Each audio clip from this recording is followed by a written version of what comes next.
continue with the critical thickness of insulation. I think somebody wants to enter the class again. So, and let me see. Okay, there's nobody here.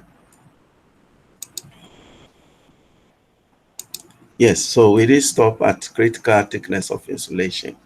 Now, this particular slide, okay, so the purpose of this particular slide is to determine the minimum thickness of insulation required to insulate either a tube or a pipe or a cable, okay, in order to decrease the heat dissipation, okay, to the surrounding. For example, if you have a hot water pipeline means you want to discharge hot water to a certain factory, but you don't want the water to cool down before it reaches the industry. So you need to insulate the pipe, okay? So so that as the fluid flows through the pipe, by the time it will reach its destination, it will relatively maintain its original temperature. Okay, so but as an engineer working in an industry, either oil industry, okay, or refrigeration industry, or let's say chemical industry. So this is a very, very important area, application of thermal engineering. So what should be the minimum amount of insulation material needed to insulate the pipe? So if you're an engineer and you have been given the task, so you don't want to waste a lot of money by putting too much insulation materials on the pipe, or by putting less insulation material on the pipe. Okay, so we need to determine the exact critical amount of insulation material needed to what do you call it, stop, or let's say reduce the heat dissipation to the surrounding. So in this case, we consider two cylindrical surfaces, namely we have the rod and wire, and then so somebody wants to enter the class, the latecomers. Okay, so let's proceed.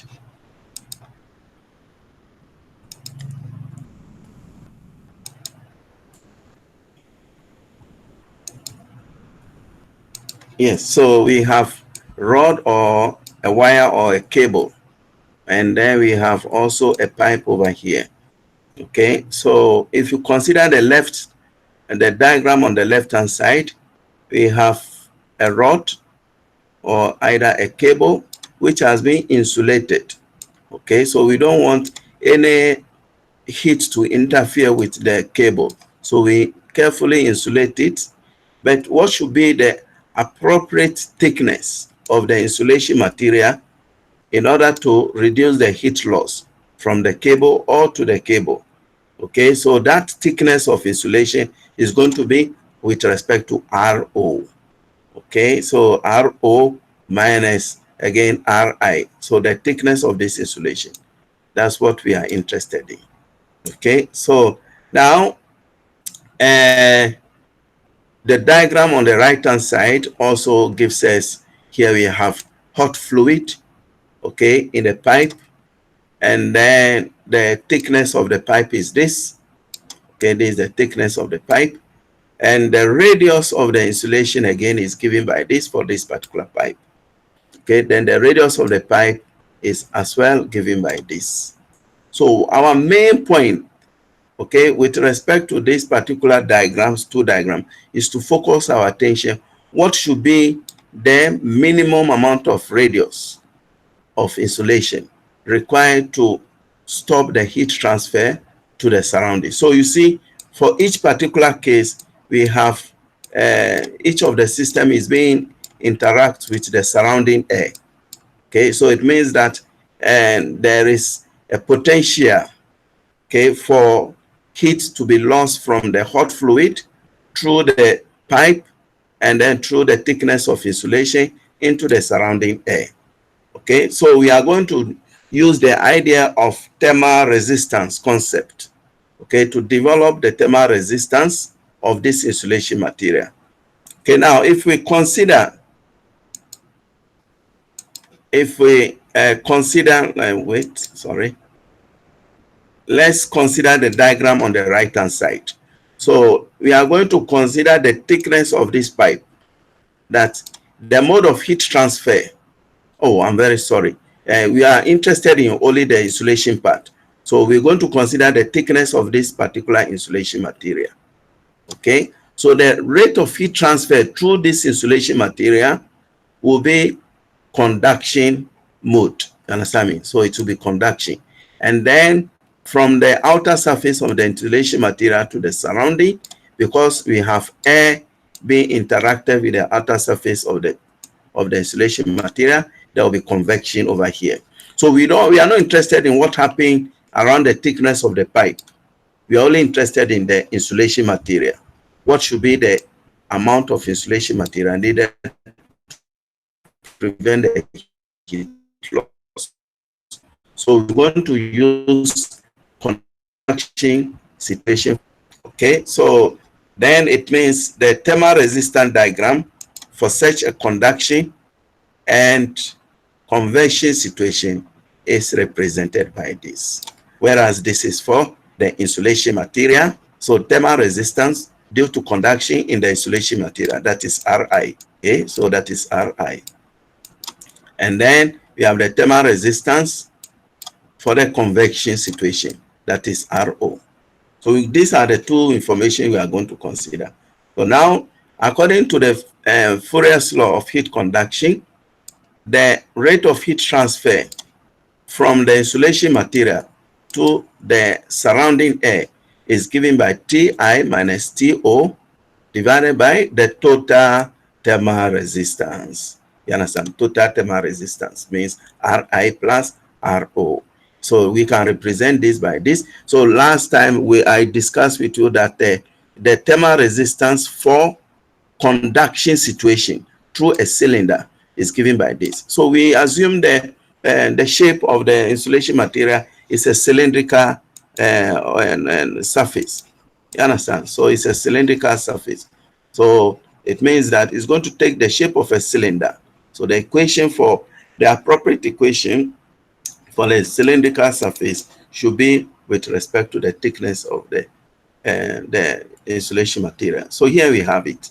And then we have the convection on the outside part, which is this. Okay, so then we have our temperature over here. So this is supposed to be, let's say, TO. This is supposed to be TO. Okay, so now, again, if we move on to the next slide, so the final equation is this. Now, we have Ri here, we have Ro here. So the rate of heat transfer through the insulation material is a function of all these parameters. It's a function of all these parameters. So now, but our main objective over here is to know the minimum radius, which this Ro. This Ro. We are interested in this Ro.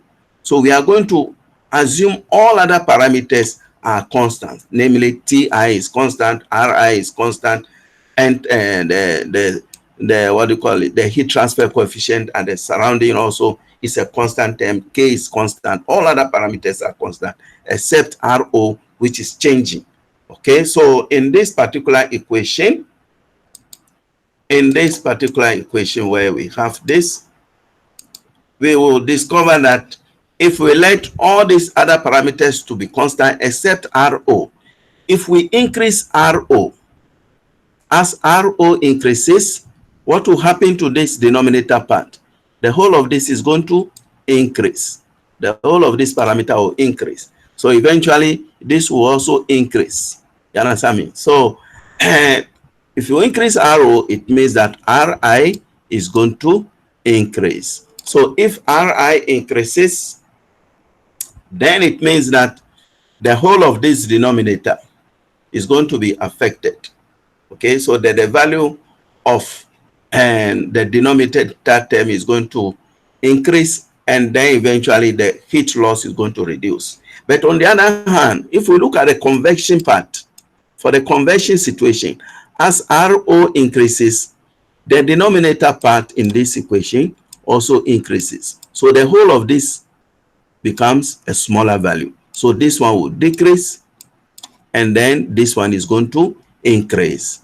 So if we plot a graph of the heat transfer against Ri and Ro, it is going to have, oh sorry, we plot the graph of, let's say, the total thermal resistance, okay, against the R, that's the radius of insulation.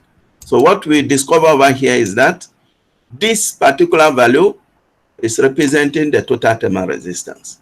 So I've told you, as Ro increases towards this direction, okay, so the thickness of insulation increases, then the conduction resistance also increases in this way, as we have seen over here. So this is the conduction resistance. Conduction resistance is this one. And then we have the convection resistance to be this particular one. So this one will be decreasing and this will be increasing. So that's why we have this behavior.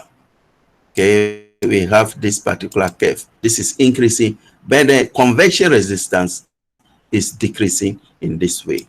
So now the point where the two lines meet, this gives us the critical radius of insulation, and this corresponds to the total, what do you call it, thermal resistances. Okay, so the total thermal resistances means combination of R conduction and R convection. So initially it will be decreasing, then it will increase, and then fairly remain constant like this. But we are more interested in this critical radius. Okay, so and that's what, and the critical radius for the insulation material, okay, in which, and to reduce heat loss, should be in this particular region.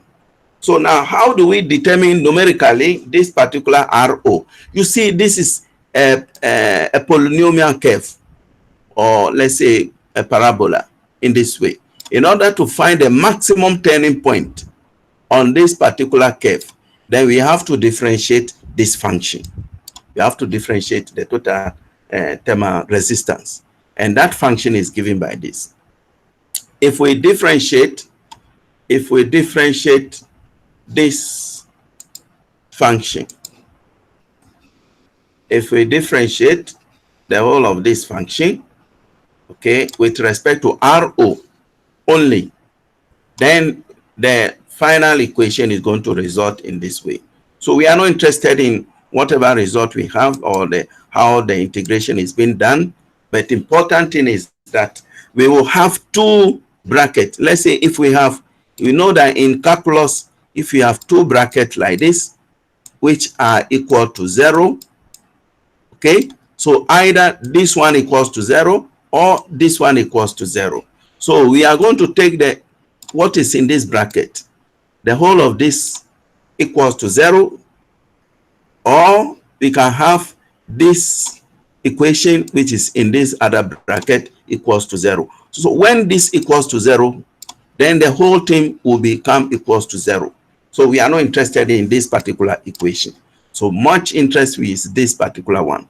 So if we equate this equals to 0, we will have what we have, the equation over here.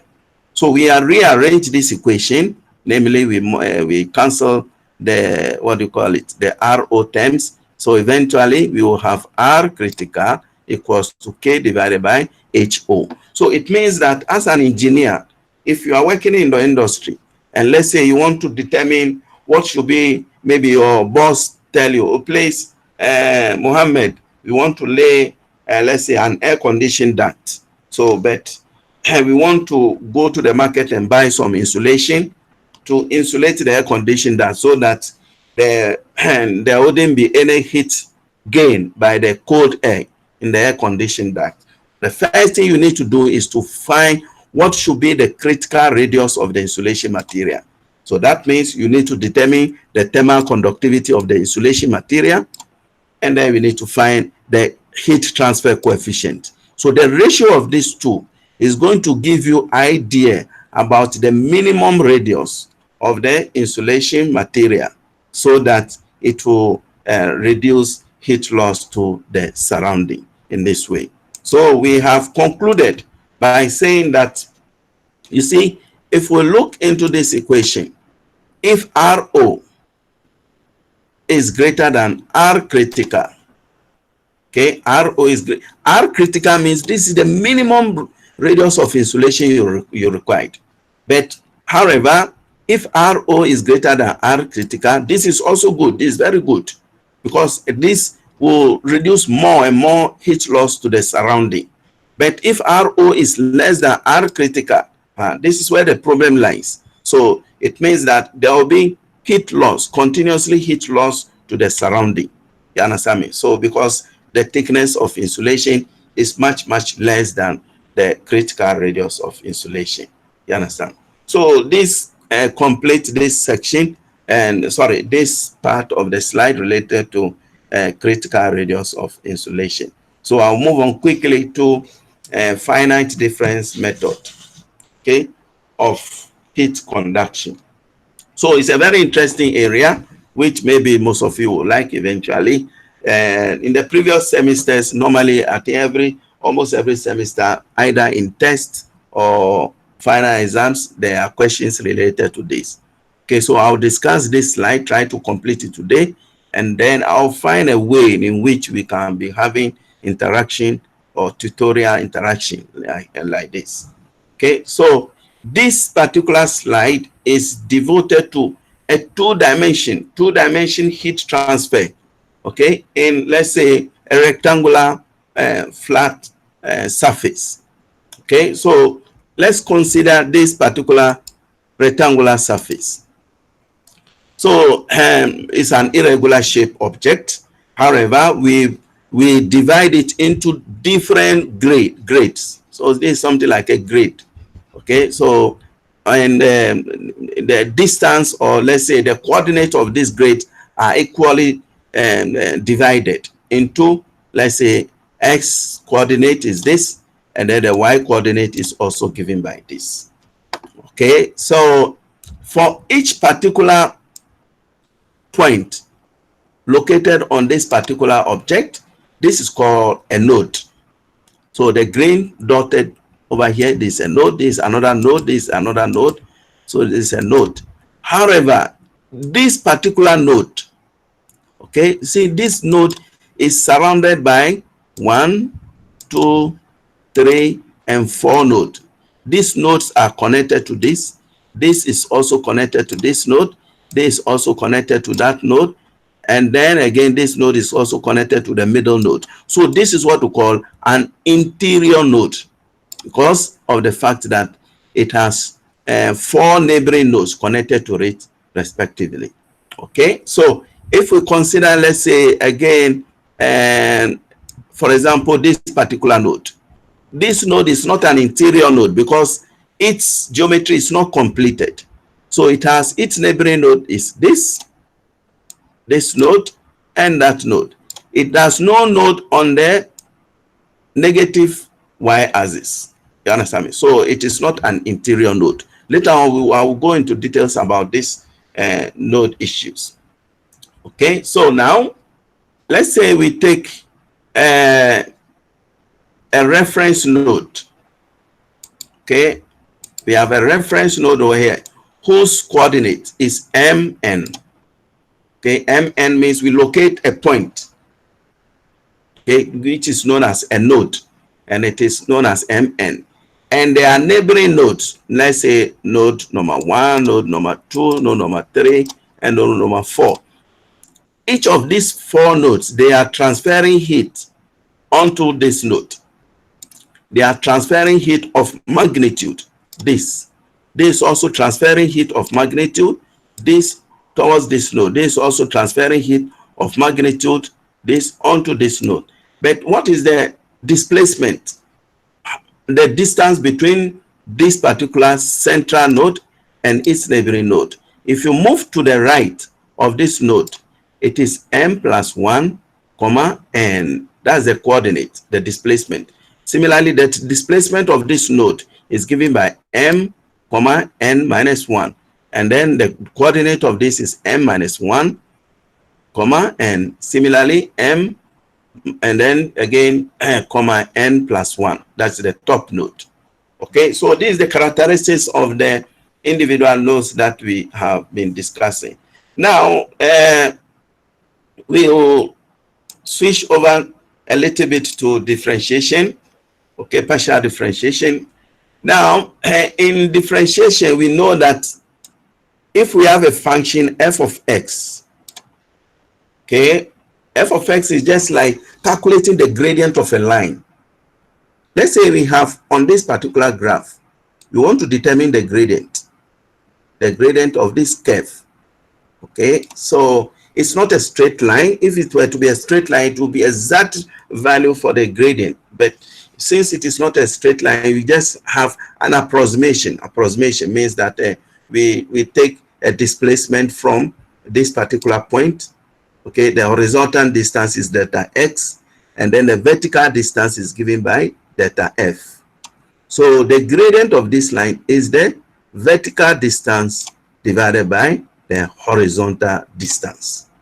Okay, and which is the same as the function f of x plus the x minus f of x. So this constitute the vertical distance, and the horizontal distance is x plus the x minus x. So this corresponds to this particular function.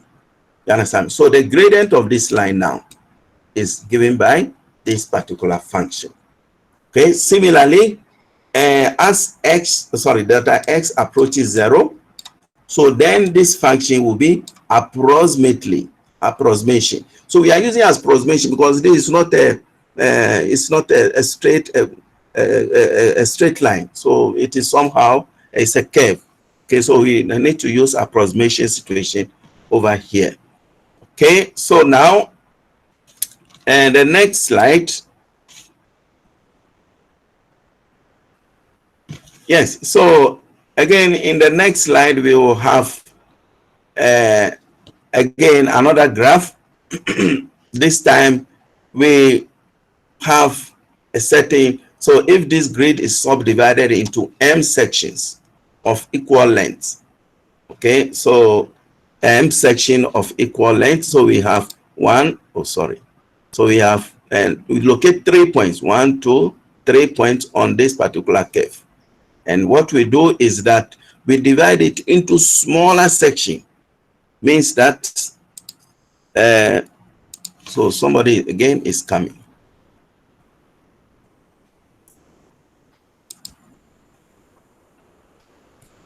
So who is that?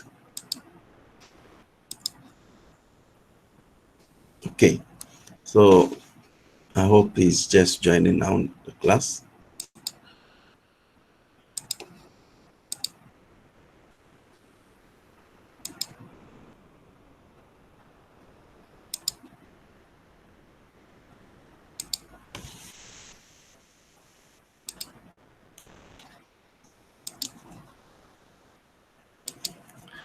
Yes, so we'll have a grid over here. So we locate 3 points on this particular line, and then we represent the temperature at this particular location to be Tm minus 1, and the temperature on this middle portion to be Tm, and then the temperature over here is Tm plus 1. So similarly on the horizontal part, so this is our reference. Our reference point is the middle portion. So if this is m, if we move to the right by a magnitude of 1, so we have m plus 1, and to the left we move m minus 1. Similarly, half portion of this begins m minus 1, and that is m plus 1. Okay, so if we want to find the gradient of this line, okay, let's say in between t m minus 1 up to tm, okay, then it's going to give us something like this. Okay, so we want to find the gradient of this line starting from here up to this particular point up to the middle portion. So it is going to give us Tm minus 1, okay, divided by this horizontal component. Okay, so, and here is it. So now we will have, let's see over here, we're going to have the vertical component is going to be Tm minus Tm minus 1, which is given by this.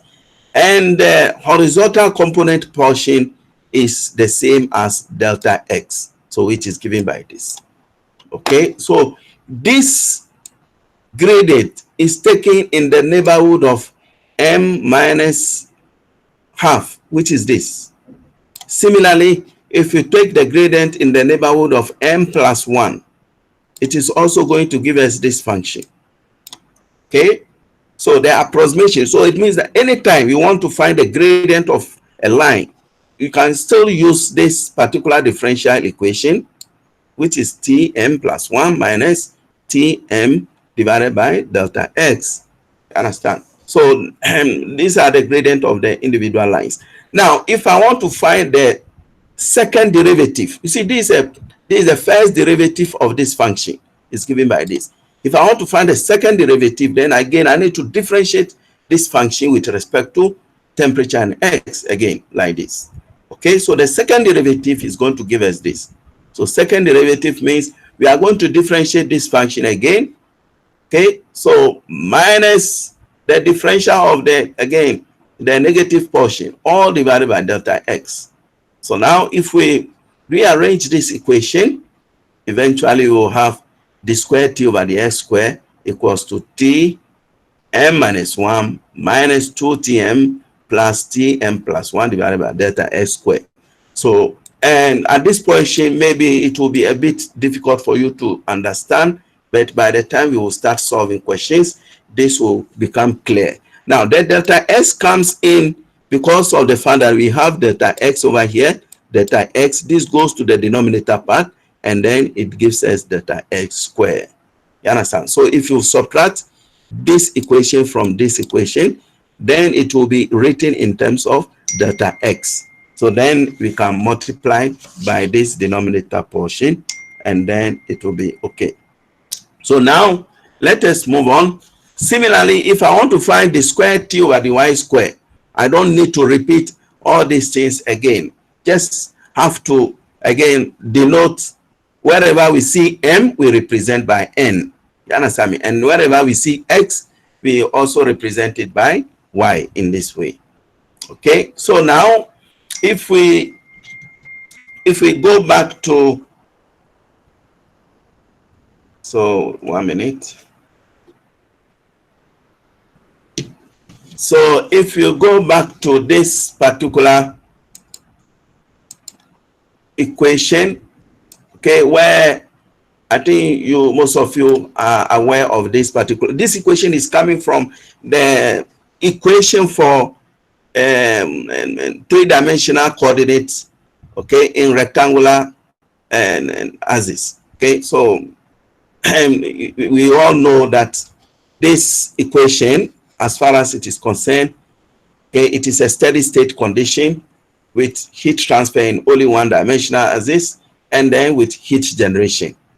Okay, so now with respect to the derivation which we have derived related to the t square over the s square, now wherever we see this function, we can represent it in terms of the temperature equation. You understand me? So normally the way we solve this equation is that we equate this, or we integrate the square t over the s square plus q divided by k. So then we integrate again, then we'll find c1 and c2, then we add a constant of integration to it, which is c1 and c2, and then eventually we find what do you call it, this c1 and c2 using the appropriate boundary condition. You understand me? So we are not going to use that method here. So the method we are going to use is to find the approximation partial derivative for this function, the square t over the x square, and that approximation is this function. You understand me? So, and the q still remains q, and K is also there, like this.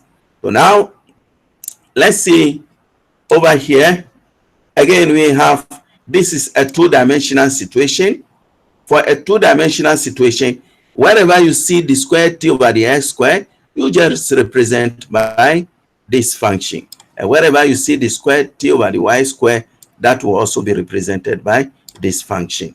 You understand me? And then you take Q divided by K to the other side of the equation, and that is it over here.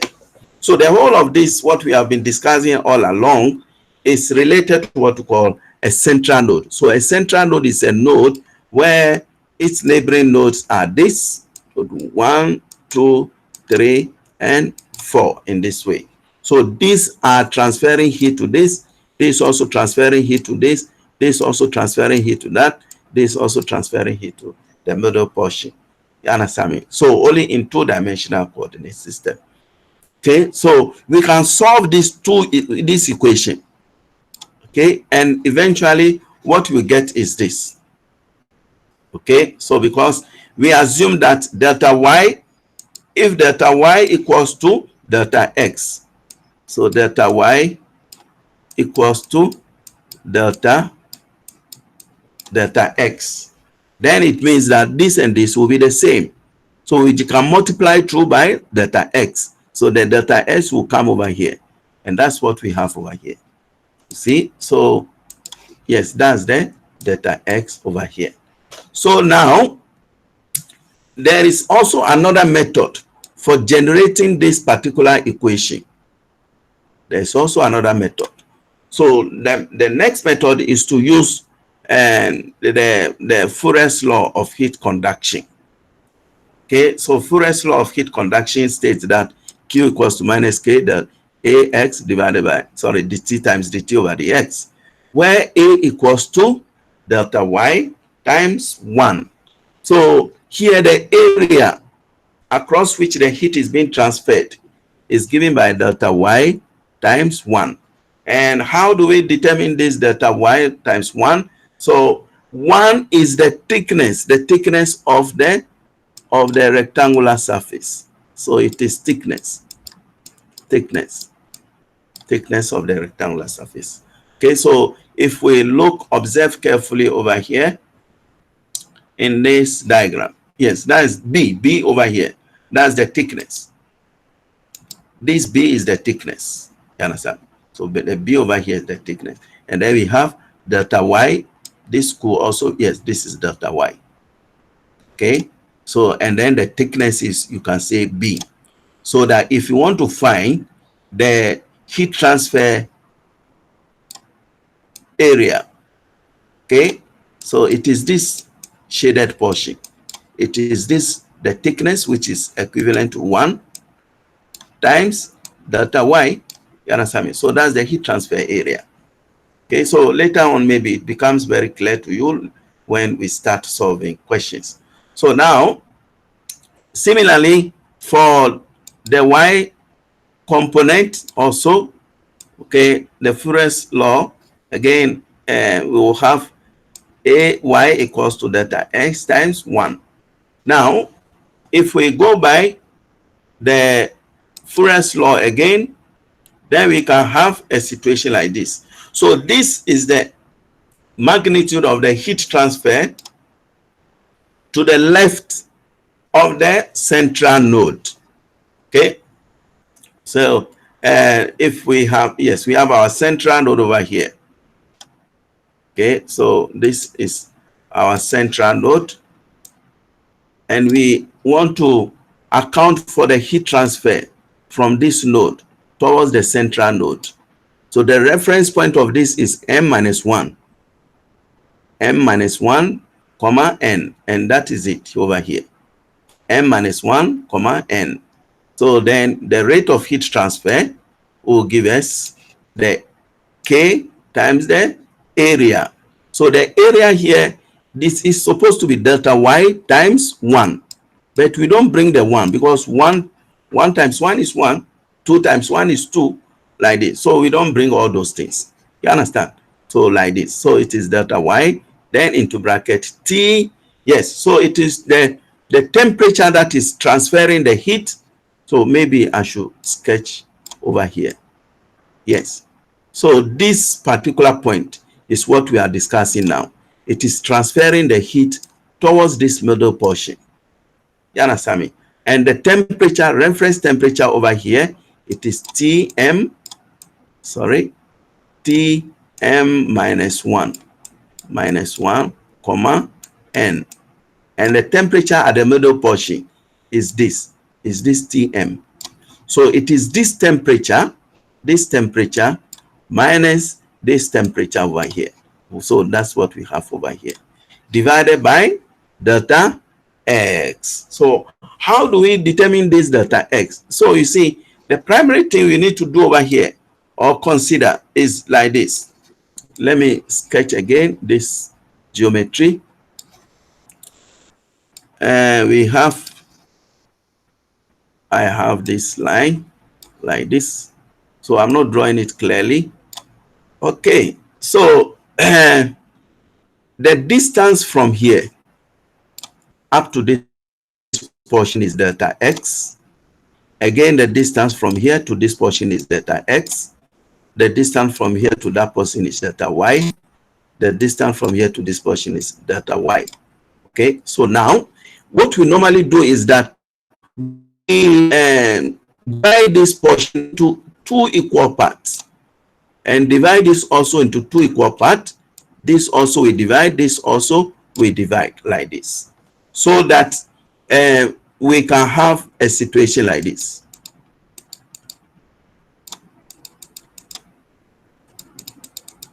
Yes, so we can have a situation like this, where this distance equals to delta X. From this portion up to that portion is delta X. And then again, the vertical portion, again, this is delta Y. This is delta Y. Delta Y. You understand me? So now, if there is heat transfer from this portion, which is this, with respect to this, look over here. So the heat is transferred all the way from this portion up to the central node. It is going to give us K, which is this K, times the area. So which area are we talking about? We are talking about this distance times the thickness. So you can imagine the thickness to be this. The thickness is this, and that thickness equals to 1. So this thickness. So let me write it properly, so then you will see. Yes, so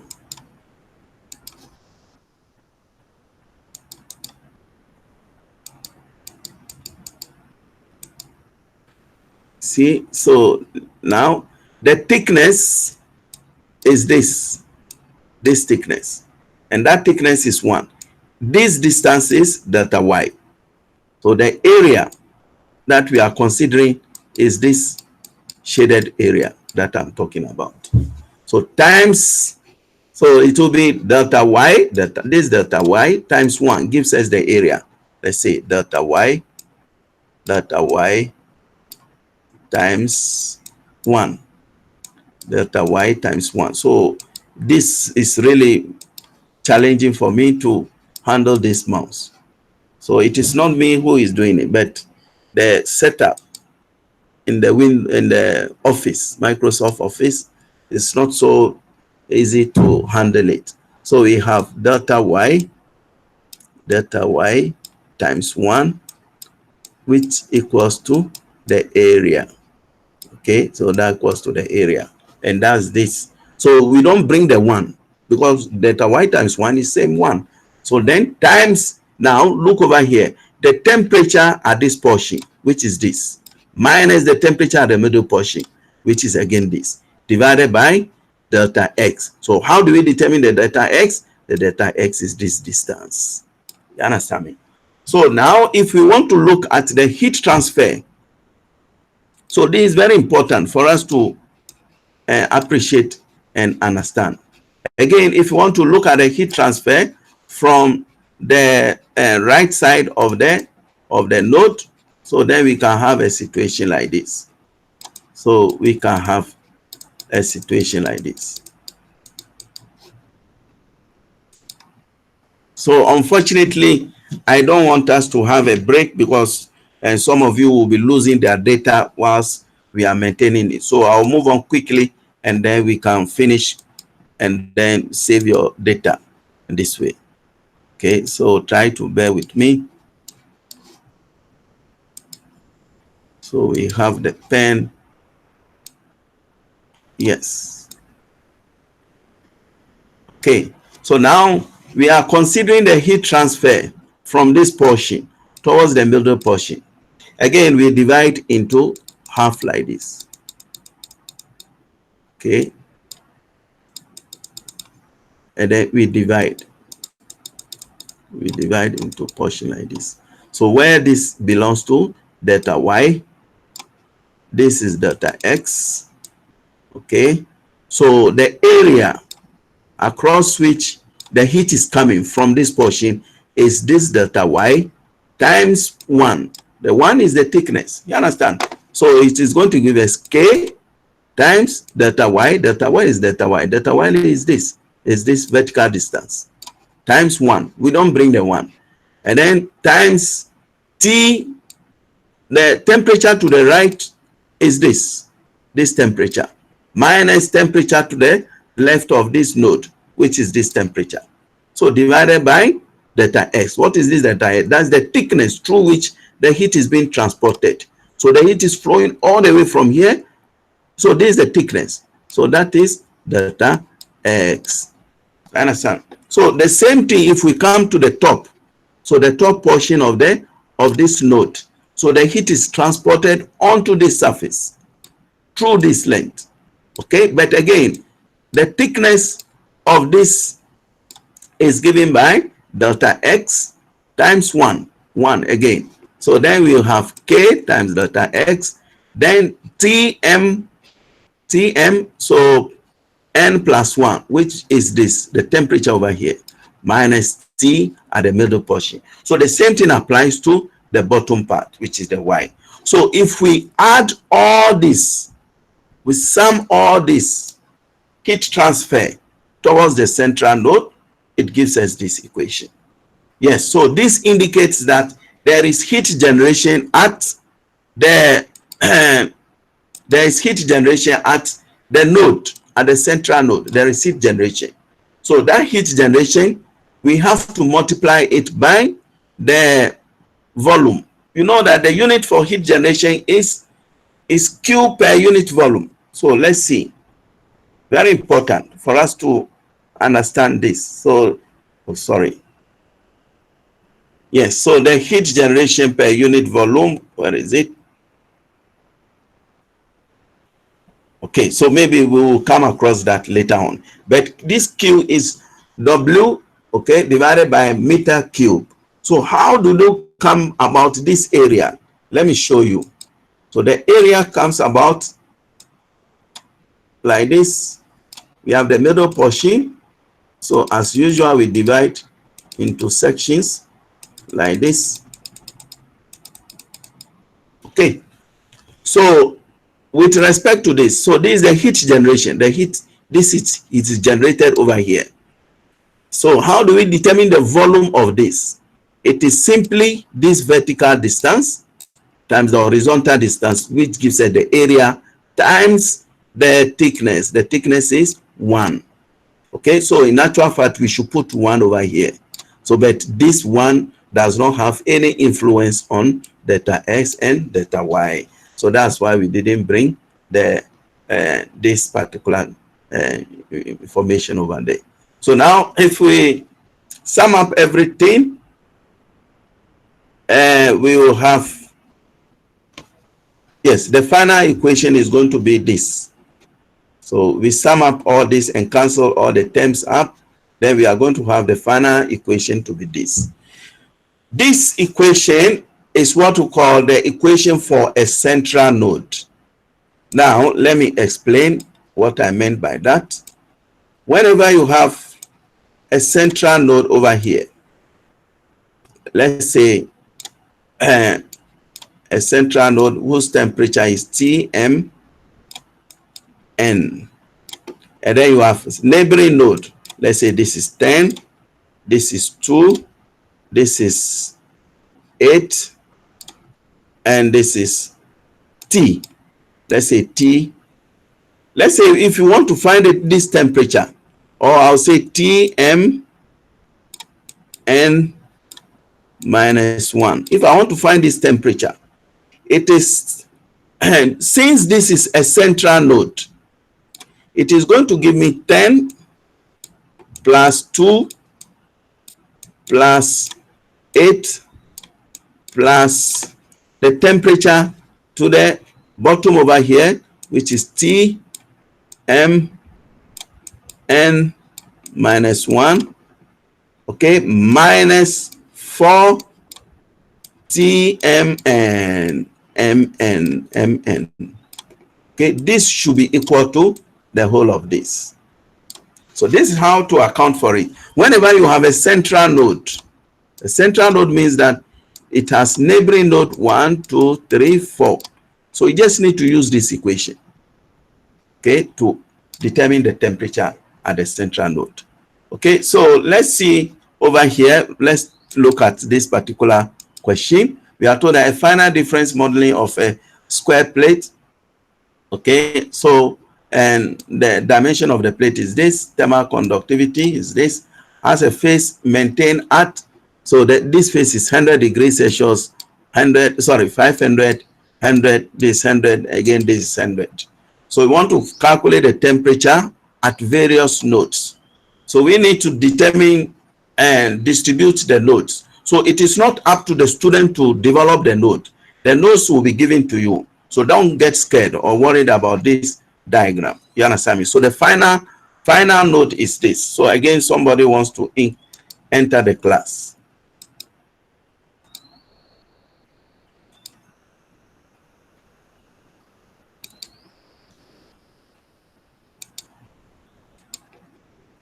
Yes, so in order to, let's say, determine the nodes, so to determine the temperature at node 1, 2, 3, and then 4. Yes, so before we go on, let's say this particular diagram represents the diagram we have before. See, the whole of this surface is, the temperature is 500. And on this surface, the temperature is 100. On this surface, the temperature is 100. On this other surface, the temperature is 100. You understand me? So we divide it into equal grades. So if this is 1/3, this is 1/3, this is also 1/3. So the whole will be equal to 1. So the whole of this length will be equal to 1. And then the whole of this length will be equal to 1. But this portion is 1/3, that is 1/3, that's 1/3. We are not interested in all those things now. We are only interested in these nodes that we have created. For if you take a particular node, okay, you need to sketch this dotted line around the node. Say, let's say node 1. It's very, very, very important that you divide like this. Okay, so that if this distance is 1/3, again, this distance is going to be the same 1/3, like this. So if you take for this central node, let's say node 1, if I want to find the temperature distribution around node 1, the neighboring node of node 1 is node 2, node 3, and then this node which is equivalent to 500, temperature here is 500, and then this node also whose temperature is 100 degrees Celsius. So if I want to develop the temperature for node 1, it's going to give me T2. You see, this is the general equation. The general equation is this. Look over here. We have Tm plus 1. So Tm plus 1, if you look at node 1, Tm plus 1 is going to be node 2. Okay, because if I move horizontally in the x direction towards 2, it is going to give me Tm plus 1, where the temperature over here is Tmn. Tmn.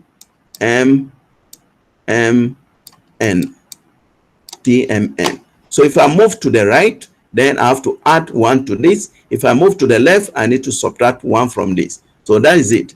The one to the left is this. And then the one to the top is this. And then the one to the bottom. And then minus T the temperature at the middle portion. Then this should be equal to 0.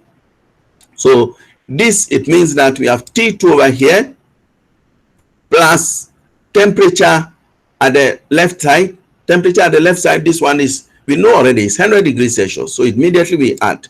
And then the temperature at the top is 500.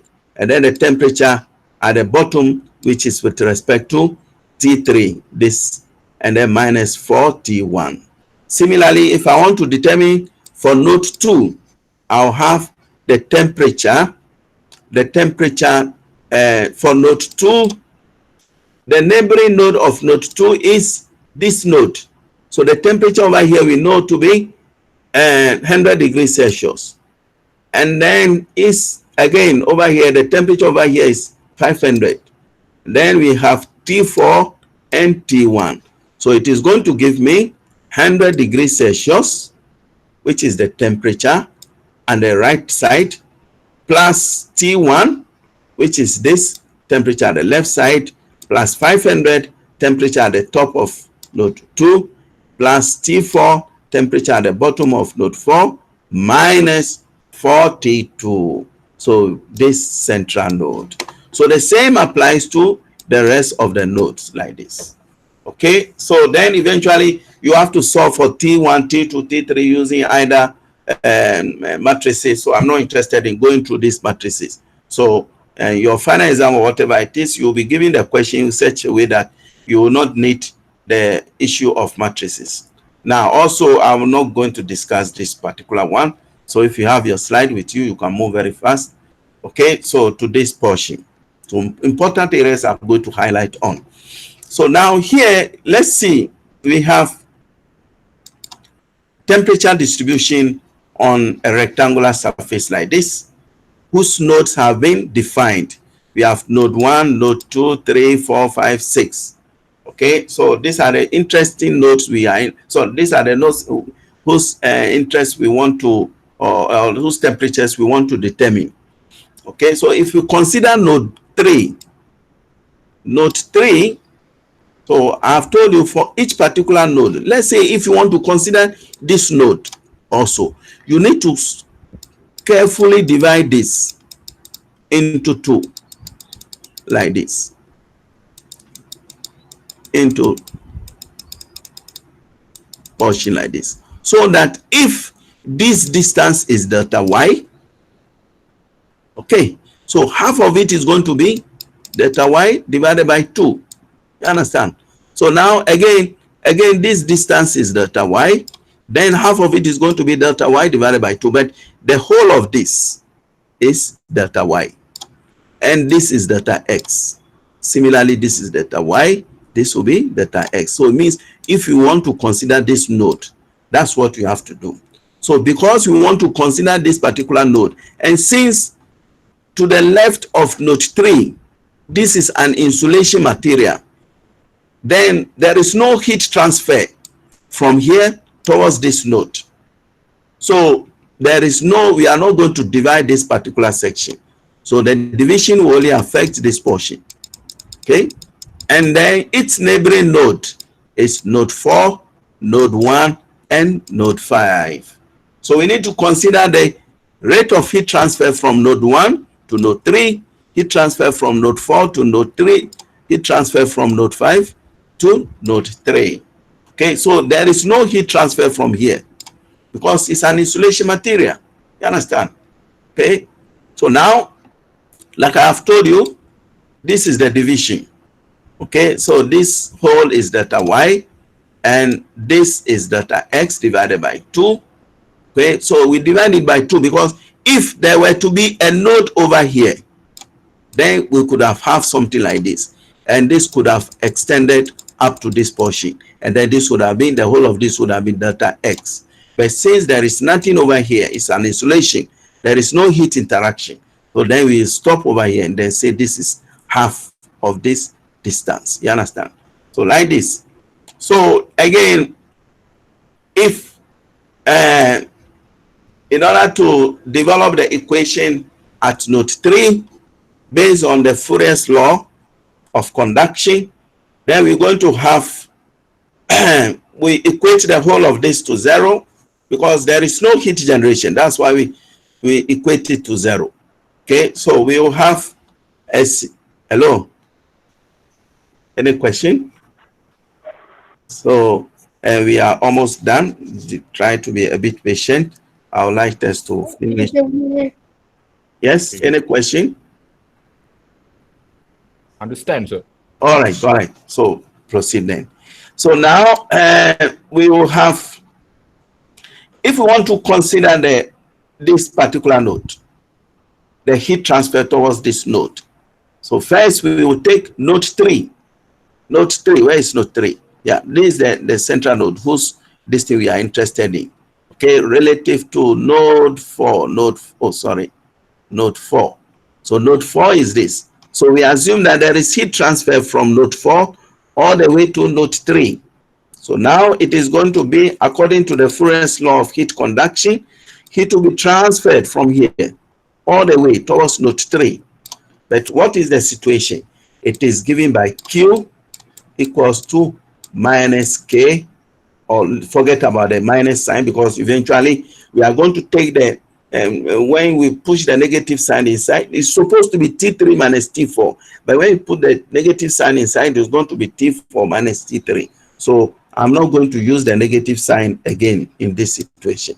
So I'll just say over here, I'll have Q equals to K times area, okay, times delta T over delta X over delta X.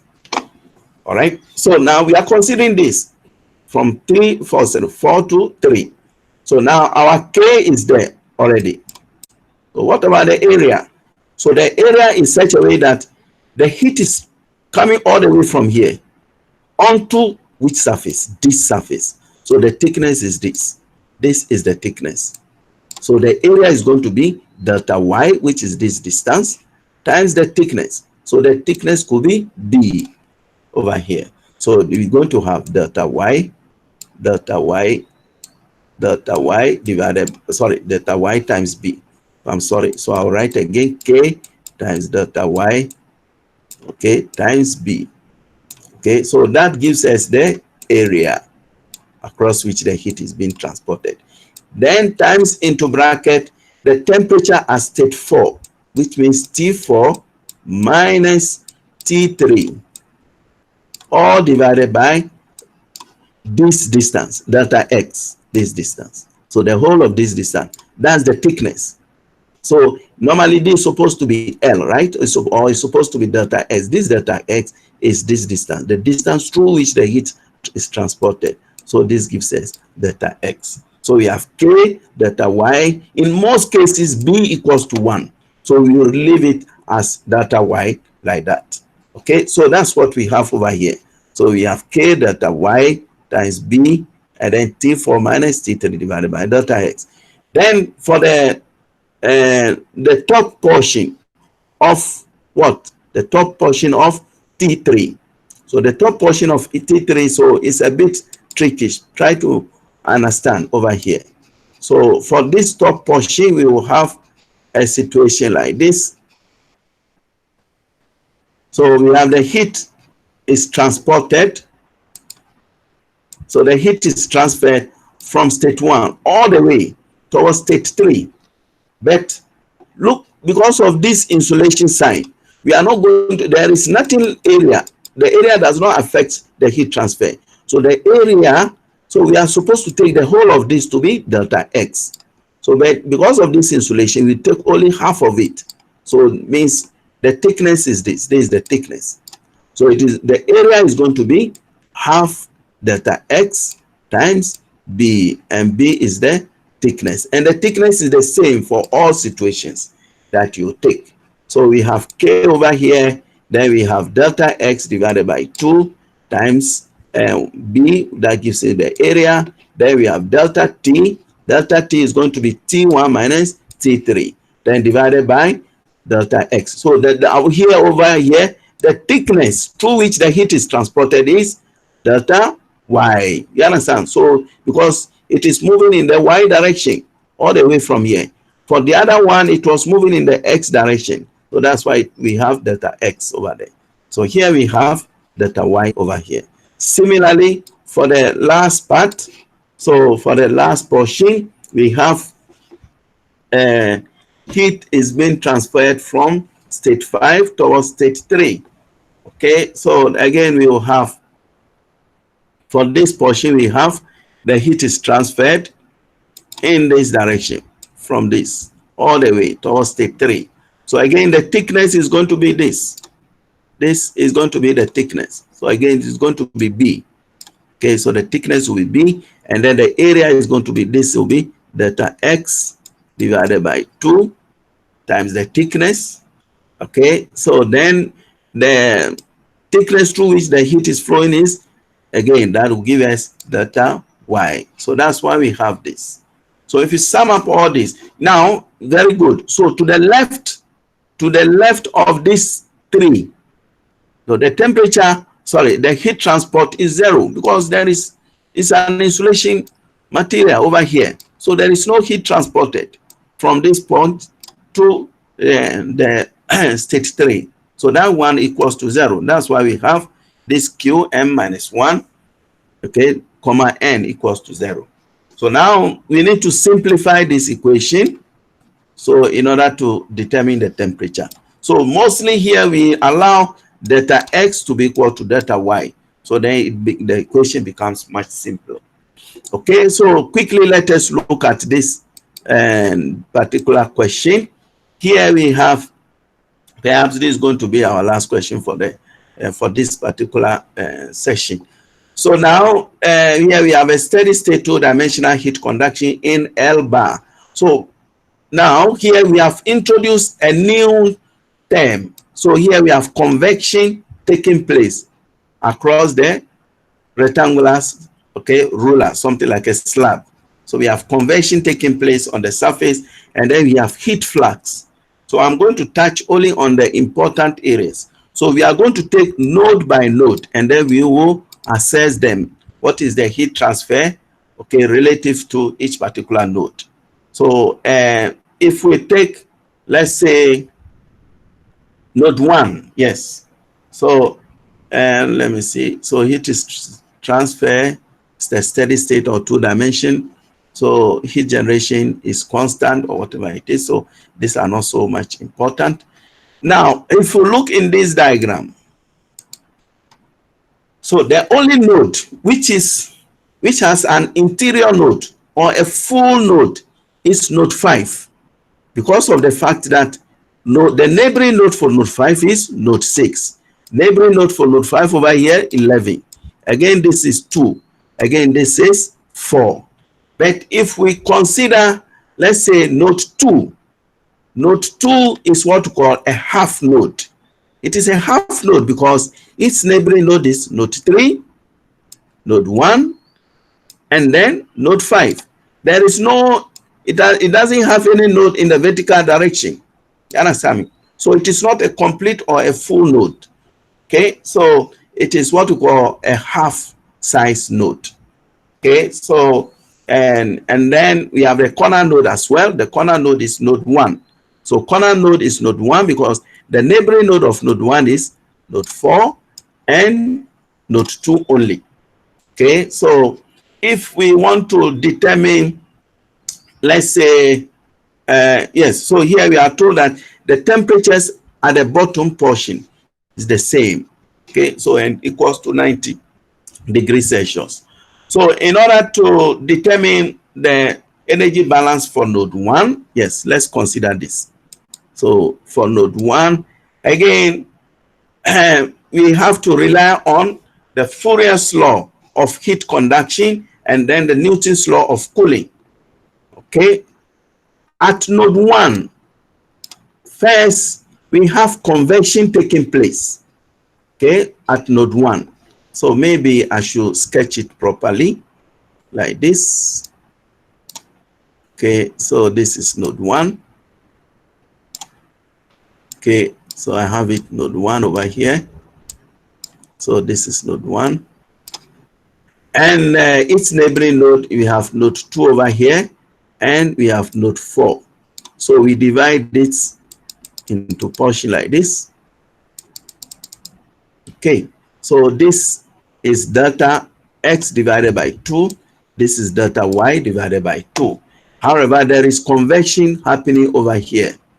So now, by Newton's law of cooling, Q convection equals to H times area times delta T. You understand? So our H is this is our heat transfer coefficient. Now the area is going to give me this delta X. See, with respect to this section. So the convection is happening only on this section, only on the top part of A. So it is going to give me this distance, which is delta X times the thickness. So thickness could be 1. So the thickness is 1. So if you have delta X times 1, sorry, delta S divided by 2 times 1 is this. So then again, delta T, this delta T is the same as T infinity, which is this, T infinity minus T1. So this accounts for the convection part. Okay, so now if we want to look at node 2, how does node 2 influence heat transfer towards node 1? It is going to give us, that is conduction. The mode of heat transfer from 2 to 3 to 1 is conduction. So now we are going to use K, which is the thermal conductivity, times the area. So how do we determine the area for this situation? So the area is going to give us this height, which is delta y divided by 2 times the thickness. You understand me? So then again, we'll have T2 minus T1 divided by delta X. So this delta X is this. Oh, sorry. And divided by delta X. The delta X is the distance through which the heat is being transported. So the same thing applies to node 4, which is this. And then finally, we have the heat generation. So we assume that there is heat generated at state 1. Okay, but the heat generation per unit volume should be determined. So we should determine the volume as well. How do we determine the volume? Yes, so pay attention. So this is how we can determine the volume of this geometry. So the volume of the geometry can be determined in this way. So if we look carefully, we have this distance is delta y divided by 2. And this distance is delta X divided by 2. That gives us the complete area for this section times the thickness. So what is the thickness? This is the thickness. Okay, so the thickness is equivalent to 1. Okay, so we have the heat generation at this portion. So the area across which the heat is being generated is this portion. So it is delta y divided by 2 times delta X divided by 2 times the thickness, which is 1. Okay, so if you put all the information inside, then the equation reduces to this form. Then next is the node 2. So for node 2 as well, if we consider node 2, this is what we call a half node. A half node, you understand? So, but again, there is convection occurring on the top. So we have to consider that as well. So the convection part is the heat transfer coefficient times the area. The area is this distance times the thickness. So the thickness is this. The thickness is equals to 1. So times T infinity minus T2. You understand? Then plus K times delta Y divided by 2. So we are considering heat transfer from 3 to 2. Okay, so again, it's going to give us T3 minus T2 divided by delta X because the heat is transported in the X direction. So the area again is delta Y divided by 2 times the thickness. You understand? So it goes on like that for node 5 as well, which is this. And then for node 1, which is this to the left. And the heat generation. Yes, so heat generation is with respect to this area. It is given by delta X times delta y divided by 2 times the thickness. Thickness is 1. So that gives us the volume. You understand? So again, if you substitute all the parameters, the equation reduces to this form. So it goes on like that. So for note 3, so it is the same situation. I'm not going to waste my time for this. So the only thing is that here we will have two convection situations. One convection over here, another convection over here. That's why we have the 2 over here. You understand me? So if we consider convection number 1, it means that we'll have, if I want to find the area, the heat transfer coefficient is the same for both cases. So the area for this convection is going to give me delta x divided by 2 times 1, which is this portion. And then for this convection on the left, on the right side, it is going to mean delta y divided by 2 times 1, which is this. So they have common area. So then we add them like this, times the temperature. So T infinity for this, the same T infinity we have over here. Temperature is the same. T infinity minus T3. You understand? So then plus, again, the heat transfer with respect to T6, then heat transfer with respect to T2. Then again, we have the heat generation. So the heat generation is with respect to this volume. So this is what we call a quarter node. So it is this delta y divided by 2 times delta x divided by 2 times the thickness. You understand? Okay, so again, yes, so one important thing we need to know is that we can, whenever we have a situation like this, such as note 5, you see, oh, sorry, yes, note 4 over here. For this particular note 4, we say that this note 4 is not a full node, or it's not an interior node, because we know that what is the characteristics of an interior node? Characteristics of an interior node, it should be like this. It should have neighboring node directly moving heat to this middle portion. And then again, there should be heat transfer from top down, and then from the bottom also, and then from the left. You understand me? But if we look at note 4 over here, we have heat transfer from the right, from the top, from the bottom. But because of this insulation, there is no heat transfer from here. So this is not a full node. But we can disguise it, or we can convert it into a full node by taking a reflection of this. This is what we call mirror image. By taking a reflection of this node 5 to be reflected onto this. You understand me? So if we do this way, then we denote this by 5 prime. So then this node 4 now is going to be represented by a full or a complete node. Okay, so then it is going to be a situation like this, where we have, this is 5 over here, and this is 5 dash. So 5 dash is this. So, but the magnitude of these temperatures will be the same. Okay, so if we do the complete like this, then it's going to give me the temperature at node 5 plus the temperature at node 1 plus the temperature at node 5 again, and then plus temperature at node 10 minus 4T4 plus G. Okay, that's the heat generation times the volume. Okay, then divided by K. Okay, so this equation is only valid for interior nodes. So eventually the equation reduces to this form. So now you see, compare with node 5 over here.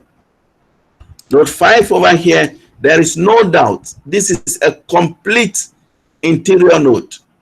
Okay, so because of the fact that its neighboring node is 4 and 6, 11, and 2. So if I want to find the temperature distribution for this, it's simply going to give me T4 plus T2 plus T6 plus T11 minus T5, minus 4T5. Okay, then plus heat generation if there is any. You understand? So it's very easy. Now, if you look at node 6, somebody asked me in the previous class, say, why is it that node 6 is not an interior node? Yes, pay attention over here.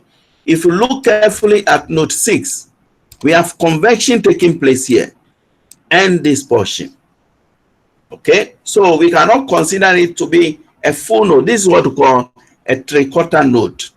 You understand? So because of the fact that this particular surface is empty, there is no solid over here. Okay, so we cannot complete that particular node and say that it's an interior node. This is what we call a three-quarter node.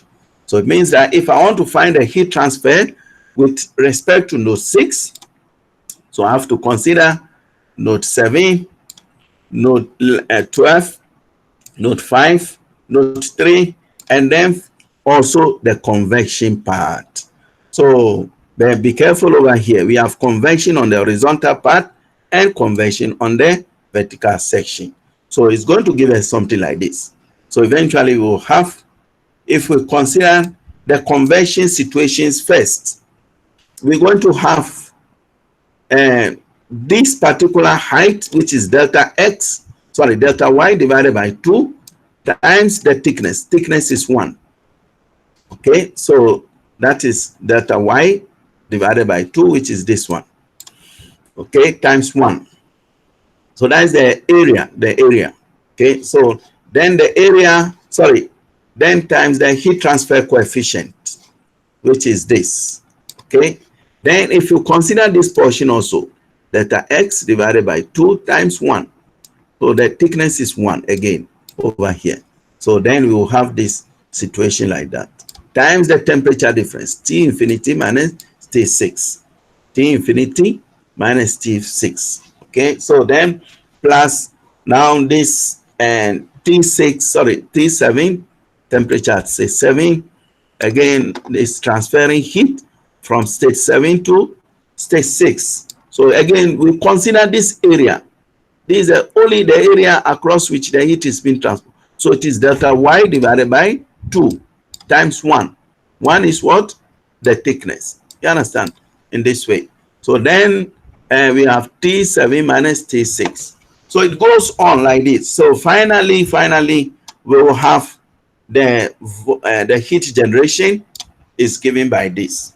So how did we get this? Let me show you. So let's see. For this particular volume, this you call a three-quarter node. It's a three-quarter node. How to determine the volume of this three-quarter node? It is the area of this portion. How do we determine the area? It is delta x,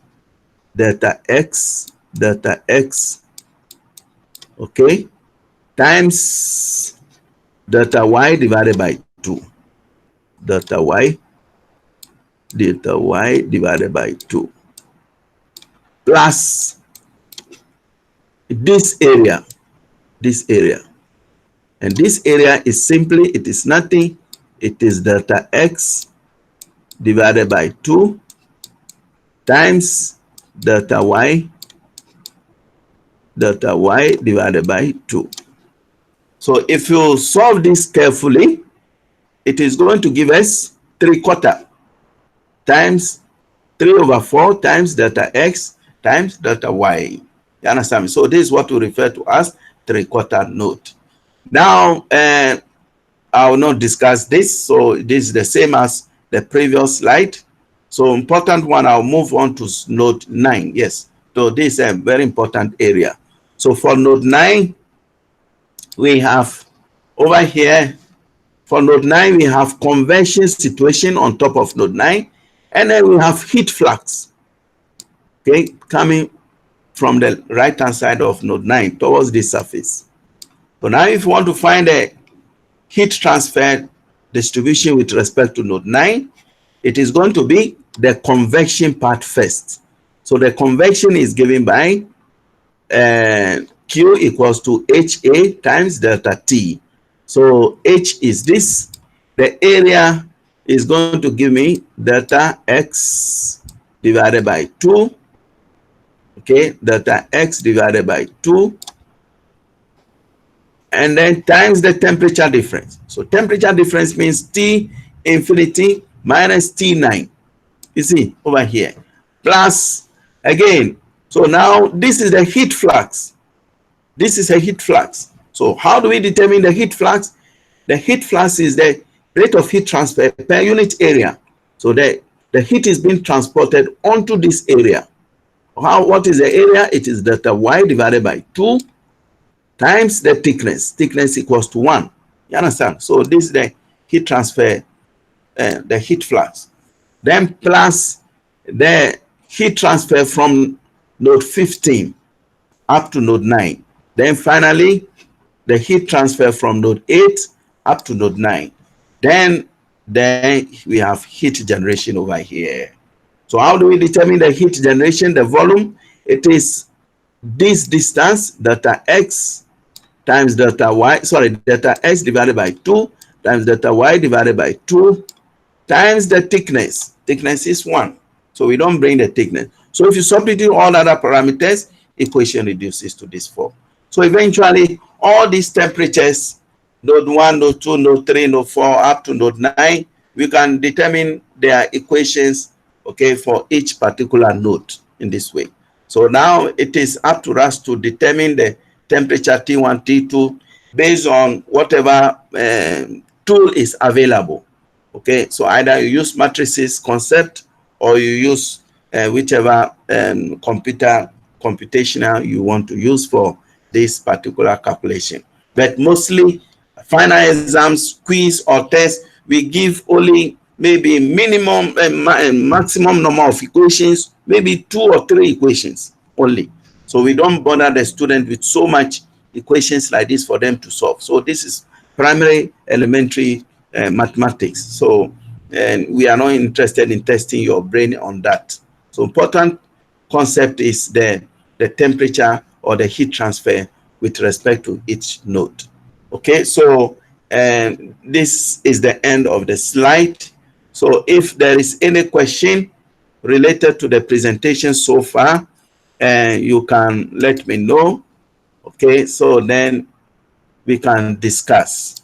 So far, please, if there is any question.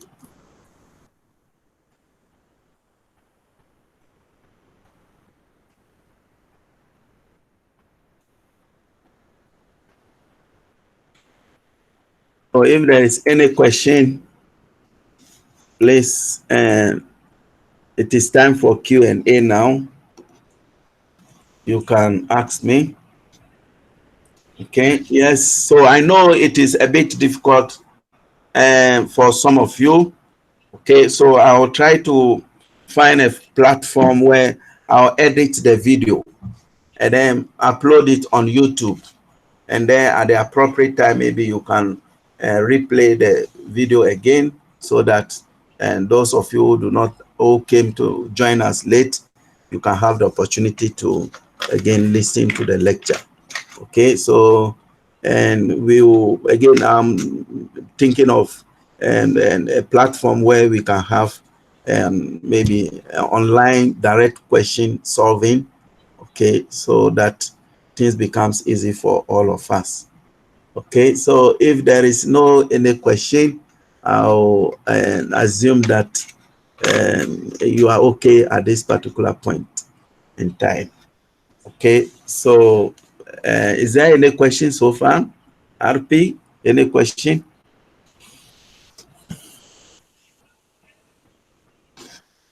Okay, so if there is no question, then we will take about, let's say, 5 minutes, Taskira, and then we will stop our discussion over here.